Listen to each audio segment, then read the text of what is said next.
Si le démos, la démocratie, c'est le pouvoir du peuple, nous ne sommes pas en démocratie. Et si nous ne sommes pas véritablement en démocratie, c'est déjà parce qu'on a oublié que la vraie démocratie, c'est de postuler la compétence des gens incompétents. Et dire cela, c'est pas tenir un discours démagogique, c'est rendre aux experts leur vraie fonction, qui est de montrer qu'il y a toujours des alternatives. Et ensuite, c'est aux gens de choisir. Pour qu'il y ait vraie démocratie, il y a 3 conditions nécessaires. Première condition, c'est de permettre aux gens de prendre part. Prendre part, ça ne va pas de soi.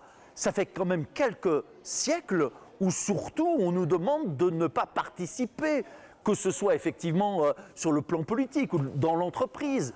Le droit de vote, il n'est pas si ancien et le droit de grève est encore plus récent. Et puis, prendre part, ça ne va pas de soi non plus. Parce que, comme le rappelait le grand juriste Georges Gurvitch, qui était le juriste du Conseil national de la Résistance, il y a 2 conceptions de la démocratie.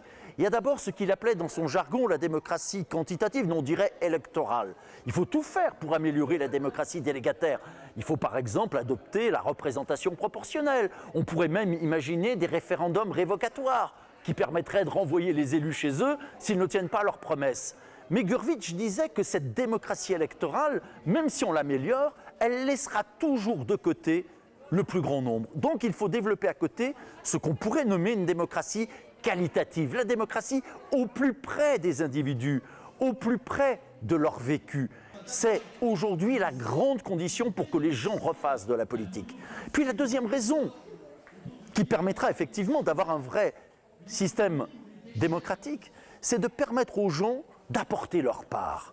Apporter sa part, ça ne va pas de soi, parce que c'est vrai qu'aujourd'hui, on considère plus important de tenir des discours plutôt que de jouer de la musique ou de préparer un gâteau.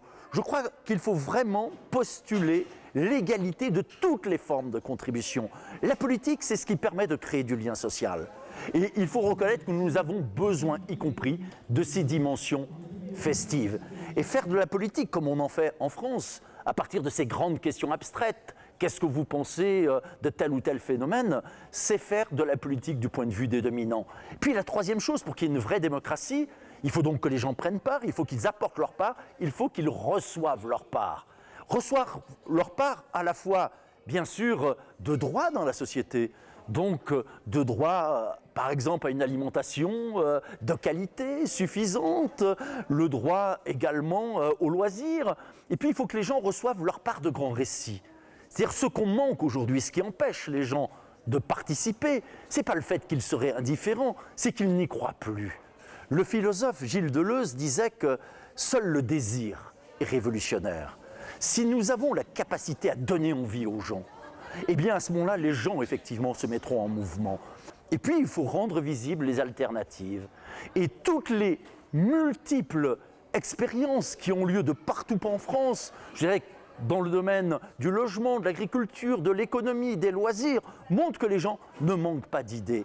Et ça, c'est la condition d'une vraie démocratie, puisque c'est ce qui permettrait de passer des passions tristes qui nous tuent aux passions joyeuses.